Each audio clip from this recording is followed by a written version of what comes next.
എല്ലാവർക്കും എൻ്റെ വിനീത നമസ്കാരം. ഭജ ഗോവിന്ദം ഭജ ഗോവിന്ദം ഗോവിന്ദം ഭജ മൂഢമതേ. ശ്ലോകം 24. ത്വയി മയി ചാന്യത്രൈകോ വിഷ്ണുഃ വ്യർത്ഥം ഗോപ്യസി മയ്യസഹിഷ്ണുഃ ഭവസമചിത്തഃ സർവത്ര ത്വം വാഞ്ചശ്ച ചിരായതി വിഷ്ണുത്വം. ഭജ ഗോവിന്ദം ഭജ ഗോവിന്ദം ഗോവിന്ദം ഭജ മൂഢമതേ. ത്വയി മയി ച നിന്നിലും എന്നിലും, അന്യത്ര മറ്റെല്ലായിടത്തും, അന്യതഃ മറ്റെല്ലായിടത്തും, ഏകഃ വിഷ്ണു ഒരേ ഒരു പരമാത്മാവ് തന്നെയാണ് വ്യാപിച്ചിരിക്കുന്നത്. അസഹിഷ്ണു അക്ഷമനായി, മയി വ്യർത്ഥം കുപ്യസി എൻ്റെ നേരെ വെറുതെ നീ കോപിക്കുന്നു. അജിരാത് ഉടനെ, വിഷ്ണുത്വം വാഞ്ചസി യതി വിഷ്ണുപദം പുകണമെന്നാഗ്രഹിക്കുന്നുവെങ്കിൽ, ത്വം സർവത്ര സമചിത്തഃ ഭവ നീ സർവത്ര സമചിത്തനായി ഭവിച്ചാലും. നൂറ്റാണ്ടുകളായി നമ്മുടെ നാട്ടിലെ ആധ്യാത്മിക ആചാര്യന്മാരൊക്കെയും സ്ഥാനുഭൂതിയിലൂടെ കണ്ടറിഞ്ഞ പരമസത്യത്തെ മുൻനിർത്തിയുണ്ട് ജഗദ്ഗുരു പ്രഖ്യാപിക്കുന്നു, നിന്നിലും എന്നിലും മാത്രമല്ല സർവത്തിലും എല്ലായിടത്തും ഒരേ ഒരു സത്യം തന്നെയാണ് നിറഞ്ഞു നിൽക്കുന്നത്. തത്വശാസ്ത്രത്തിലെ മൗലികങ്ങളായ ചില വസ്തുതകൾ പലതവണ ആവർത്തിച്ച് പ്രഖ്യാപിക്കേണ്ടതായി വരും. ജ്ഞാനത്തിന് ദാഹിച്ചുകൊണ്ടിരിക്കുന്ന ശാസ്ത്ര വിദ്യാർത്ഥികളാകട്ടെ, നവങ്ങളായ ആശയങ്ങളും വിവിധങ്ങളായ തത്വങ്ങളും കേൾക്കുന്നതിലായിരിക്കും കൗതുകമുണ്ടാവുക. ബുദ്ധിയുടെ വിചാരവീതിയിൽ പോലും പുതുമകൾ കാണാൻ കൊതിക്കുന്നവരായിരിക്കും മിക്കവരും. ഒന്നിനെപ്പറ്റി തന്നെ ആവർത്തിച്ച് പറയുന്നത് കേൾക്കുമ്പോൾ അവർക്ക് മടുപ്പ് തോന്നും. അവരുടെ ക്ഷമ നശിച്ചെന്നും വരാം.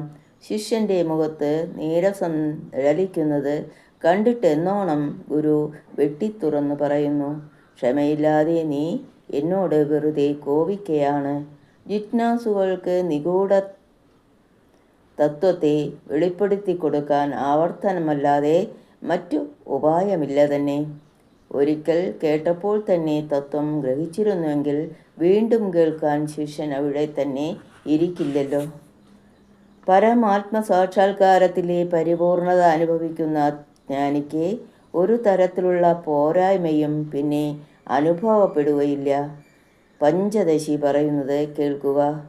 ദ്വൈതപ്രതീതിയുള്ളപ്പോൾ മാത്രമേ സംശയം ചോദിക്കലും ഉത്തരം പറയുകയുമൊക്കെയുള്ളൂ. അദ്വൈതാനുഭൂതിയിൽ ചോദിക്കാൻ സംശയമില്ല, ഉത്തരത്തിൻ്റെ ആവശ്യവുമില്ല. ശിഷ്യൻ്റെ ഹൃദയത്തിൽ തത്വബോധം ഉദിക്കുന്നതുവരെ പരാത്മരഹസ്യത്തെക്കുറിച്ച് ഗുരു ആവർത്തിച്ച് ഉപദേശിക്കും. ഇതിൽ അക്ഷമനായി എന്നോട് കോപിച്ചിട്ട് കാര്യമില്ല. വ്യർത്ഥം കുപ്യസി മയ്യസഹിഷ്ണുഃ. ആവും വേഗം പരമപദം പുകണമെങ്കിൽ നീ ആഗ്രഹിക്കുന്നുവെങ്കിൽ, വാഞ്ചസ്യ ചിരാത് യതി വിഷ്ണുത്വം. സദാ സമചിത്തതയോടെ വർത്തിക്കൂ. ഭവചിത്ത എന്ന ആചാര്യൻ അനുശാസിക്കുന്നു. ഭവചിത്തഃ എന്ന് ആചാര്യൻ അനുശാസിക്കുന്നു. ആധ്യാത്മിക ഗ്രന്ഥങ്ങൾ മുഴുവൻ പഠിച്ചിട്ടും പരമാത്മാനുഭൂതി ഉണ്ടാവുന്നില്ലെങ്കിൽ നീ അക്ഷമനാകേണ്ട, നിരാശപ്പെടേണ്ടതുമില്ല. ജ്ഞാനാഭ്യാസം തീർച്ചയായും സഫലമാവുക തന്നെ ചെയ്യും. ഇങ്ങനെ ആചാര്യൻ ശിഷ്യന് ആശാവഹമായ ഉറപ്പ് നൽകുകയാണ്. സ്നേഹത്തെക്കുറിച്ച് അറിയുന്നത് തന്നെ സന്തോഷപ്രദമാണ്. എന്നാൽ സ്നേഹവും ശരിക്ക് അനുഭവിക്കുമ്പോഴാണല്ലോ സംതൃപ്തിയും ആനന്ദ നിർവൃതിയും ലഭിക്കുക. അതുപോലെ ബുദ്ധിപൂർവം ശാസ്ത്രങ്ങൾ പഠിക്കുന്നതും ആത്മതത്വത്തെ അറിയുന്നതും സന്തോഷപ്രദമാണ്. എന്നാൽ ബുദ്ധിപരമായ പ്രസ്തുത സംതൃപ്തിയേക്കാൾ എത്രയോ മഹത്താണ് ആത്മസാക്ഷാത്കാരത്തിലെ നിരതിശയാനന്ദം. പറയപ്പെട്ട പരമാനന്ദഭൂതിയാകട്ടെ വെറും ശാസ്ത്ര പഠനം കൊണ്ടോ പാണ്ഡിത്യം കൊണ്ടോ വ്യാഖ്യാന ചാതുര്യം കൊണ്ടോ ഒന്നും നേടാവുന്നതുമല്ല. ഓരോ ആളും സ്വന്തം മന്ദിരം അതിനുവേണ്ടി ഒരുക്കേണ്ടതുണ്ട്. നിയതമായ ക്രമീകരണം വഴി മനസ്സിനെ സ്വയം പാകപ്പെടുത്തേണ്ടതുണ്ട്. അങ്ങനെ അന്തരാത്മാവിൻ്റെ സൂക്ഷ്മ സ്വാധീനത്തിനുള്ള കഴിവ് അന്ധഃകരണം നേടണം. അതിനുള്ള ഉപായം ഇവിടെ നിർദ്ദേശിക്കുന്നു.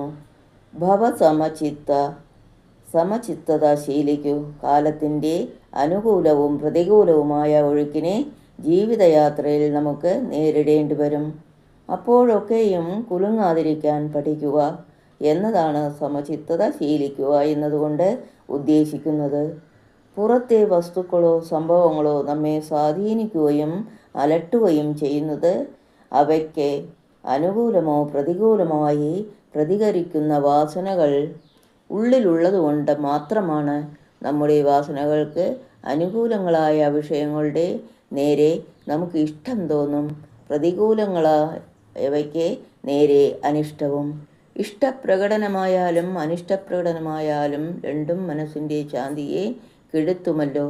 അതിനാൽ സമചിത്തത കൈവരണമെങ്കിൽ ഉള്ളിൽ നിന്ന് വാസനകളെ മുഴുവൻ നീക്കം ചെയ്യാൻ പ്രയത്നിക്കണം.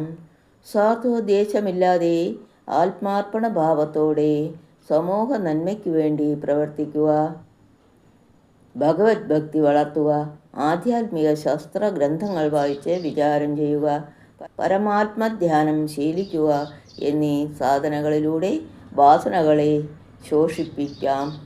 ഇഷ്ടമോ അനിഷ്ടമോ എന്തു വന്നാലും സദാ സമചിത്തതയോടെ വർത്തിക്കാൻ.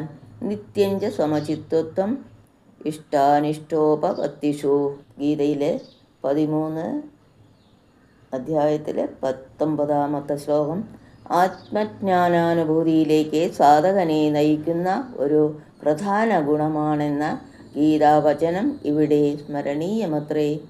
സർവത്ര എല്ലാറ്റിൻ്റെയും എല്ലാവരുടെയും നേരെ എപ്പോഴും സമഭാവനയുണ്ടാവുക എന്നത് തന്നെ യോഗം എന്ന് ഗീതാചാര്യൻ പ്രഖ്യാപിക്കുന്നുമുണ്ട്.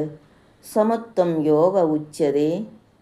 മനസ്സിന് ഈ നില വന്നു കഴിഞ്ഞാൽ സാധകന് വൈകാതെ ആത്മാനുഭൂതി ഉണ്ടാവും. അതോടെ അയാൾ ജീവൻ മുക്തനായി തീരുന്നു. പ്രസ്തുത പരമപദവിയാണ് ഇവിടെ വിഷ്ണുത്വം എന്ന് വിശേഷിപ്പിച്ചിരിക്കുന്നത്. ഓം തത്സത്. സർവം കൃഷ്ണാർപ്പണം.